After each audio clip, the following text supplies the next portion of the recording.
Hey guys, this is how I make my chicken broth at home in only 30 minutes. And it's way better than the canned stuff because you have a lot less sodium in it.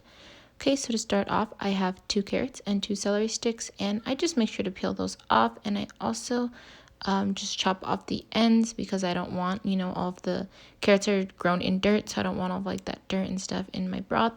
So I just make sure to trim all of that from my celery and my carrots. I like to cut off the ends. That's really optional if you guys want to or you don't. But yeah. And then I use about 1/4 of an onion.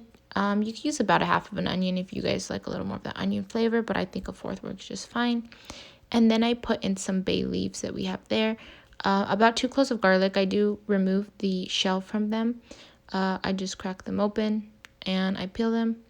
So as far as the broth, if you guys wanted to even add some whole black peppercorns, I think that takes the broth to another level. But I didn't have any, so you guys could really just sprinkle in some black pepper. Anyways, going to the chicken. For the chicken, you definitely want something that's going to be bone in. The bone is what's going to give the broth a much better flavor. If you just use boneless chicken, I'm going to be honest, it's just not going to be a very flavorful broth. So I prefer anything with bone. I like to use chicken thigh, but you could use bone-in chicken breast, bone-in chicken drumsticks even, if that's what you have. So to start off, if you see this big layer of fat we have on top, I just like to remove this. This gives me a much clearer broth. I've made it with the fat on top and I've made it without. I prefer removing the skin, the fatty skin part, just because you won't get all that nasty black foamy granules at the top that you end up having to remove anyway and skim off the top. So it just makes for a very clear broth. So after I remove the skin, I'm just going to get my 2 bone-in chicken thighs and I'm going to put them in all of the water that I have. Just to note, I do usually use a little bit more chicken than this, but I didn't want to add too much chicken just because I didn't want to have a lot left over of pieces of chicken because, I was about to be Thanksgiving and no one would eat it. So anyways, I usually use about at least 3 pieces of chicken thigh. If you're using the breast, you can really get away with using about 1 to 2 bone-in chicken breasts because they're way larger than the chicken thighs. So yeah, I just kind of skim off the remaining fat from the thighs. You really don't have to go through all of this hassle, but I just like to remove all of that so that at the end it's not foamy at the top and like a dirty broth.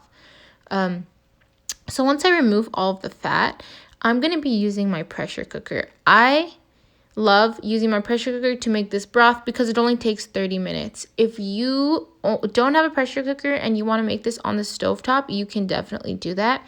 It will take a lot longer. If you want to do it in your crock pot, you can leave your crock pot on low for about 8 hours and then you'll have a nice broth. If you want to put it for 4 hours on high in your crock pot, you can do that as well. If you want to put it on the stovetop, it's going to be the same thing. If you have it on low, you're going to be wanting to cook it for a very long time, a couple hours. If you have it, the heat up a little higher, you could probably get away with doing it in about 1 hour. So now that my chickens are all cleaned up, this is what they look like. There's not much fat, there's a little bit, but this will do for now. So I go to the pot for my crock pot, and I'm just going to fill that up with water.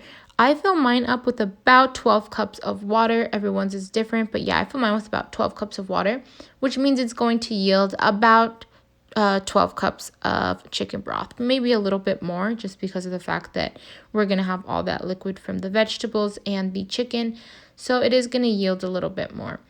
So I just make sure to throw in all of my vegetables and my bay leaves that we did in the beginning. And here's my pepper. I just sprinkle it in. But like I said, if you have whole peppercorns, that does leave a really amazing flavor. I fasten my lid and I turn my pressure cooker on for 30 minutes. After 30 minutes, remember to remove the steam and you have a nice chicken broth. Don't forget to subscribe, guys. Thanks for watching.